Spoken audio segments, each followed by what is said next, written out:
Like, I was thinking about what you might ask, you know, and one of the things about the Goon that I always try to do is when people come in to look at the place and they say, well, what can we do?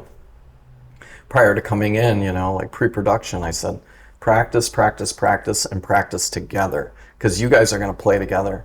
We're not going to be stacking parts. We're not going for a drum sound.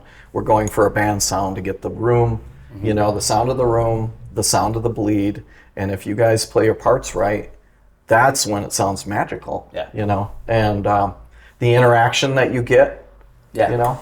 Yeah, with all that, the open mic that isn't even being used as your room mic kind of thing, the talkback mic that gets compressed and used as, you know, your drum crush mic. All those things are like the magic that happened in the past because of necessity that you sort of have to trick people into doing. And it's usually found by mistakes too. Yeah.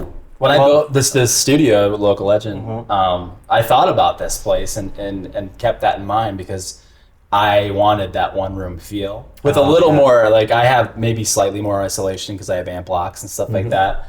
But I wanted that feel because you sort of have to tell the bands that are coming in, this is what's happening.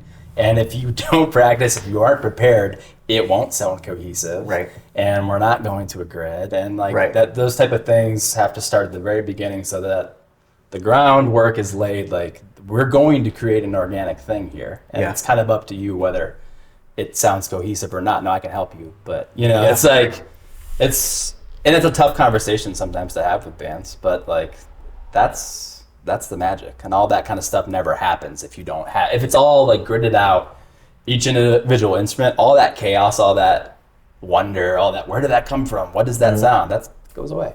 I've also noticed that you guys probably are saying some version of this without really saying it, but you know, nowadays, especially with digital stuff, I can sit at home or at the studio and do all the parts myself. It's cool.